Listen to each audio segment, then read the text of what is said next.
கிறிஸ்து இயேசுவில் பிரியமானவர்களே, அவர் அன்பினால் நீங்கள் ஆசீர்வதிக்கப்பட்டு சுகமாக இருப்பீர்கள் என விசுவாசிக்கிறேன். இன்று கர்த்தர் நம்மிடம் ஆதியாகமம் 12ஆம் அதிகாரம் 2ஆம் வசனத்தின் வழியாக நீ ஆசீர்வாதமாய் இருப்பாய் என்று கூறுகிறார். இந்த வசனத்தை நீங்கள் ஆசீர்வாதமாக இருங்கள் என்றும் எடுத்துக்கொள்ளலாம்.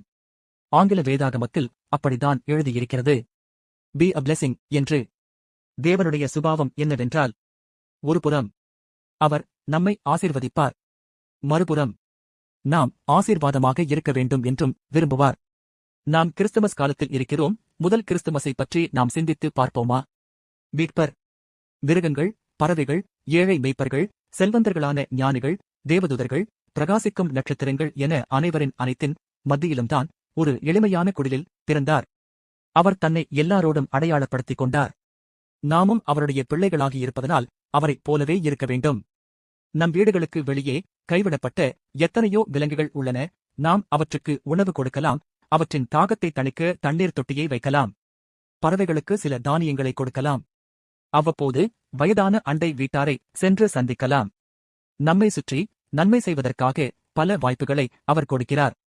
அவற்றை நாம் கண்டுகொண்டு அவர் பிள்ளைகளாக அவரைப் போல் நன்மை செய்பவர்களாக வாழ வேண்டும்.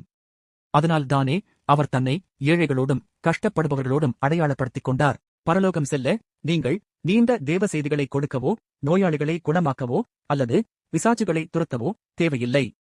அவர் நாமத்தில் எல்லாமே நடக்கும். பரலோகம் செல்லும் வழியில் பசியுள்ளவர்களுக்கு உணவளியுங்கள், தாகமுள்ளவர்களுக்கு தண்ணீர் கொடுங்கள், நிர்வாணமாய் இருப்பவர்களுக்கு ஆணை கொடுங்கள், நோயுற்றவர்களையும் பாக்கியமற்றவர்களையும் சந்தியுங்கள்.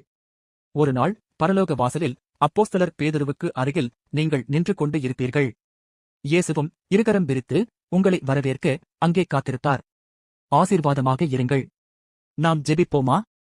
பரலோக தந்தையே, எங்கள் மீதுவும் ஆசீர்வாதங்களை பொழிவதற்காக நன்றி. எங்கள் வாழ்க்கையின் ஒவ்வொரு பகுதியையும் நீர் மென்மையுடன் கவனித்து ஆவண செய்வதற்காக நன்றி. உம் படைப்புகள் அனைத்திற்கும் நாங்கள் ஆசீர்வாதமாக இருக்க நீர் விடுக்கும் அழைப்பிற்காக நன்றி. நீர் எல்லாவற்றையும் படைத்து அவற்றை எங்கள் பொறுப்பில் ஒப்படைத்தீர். அவற்றை அடக்கி ஆள்வதற்காக அல்ல, மாறாக உம்முடைய பிரியமான குமாரன் எங்களுக்கு கற்பித்த வழியில் வாழ்வதற்காகவே.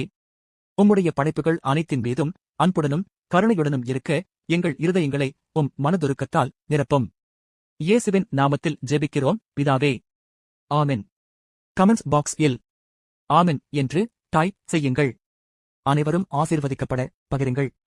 சப்ஸ்கிரைப் செய்யுங்கள். மேலும் இந்த பதிவு உங்களுக்கு பிடித்திருந்தால் லைக் செய்யுங்கள். ஆசீர்வாதமாக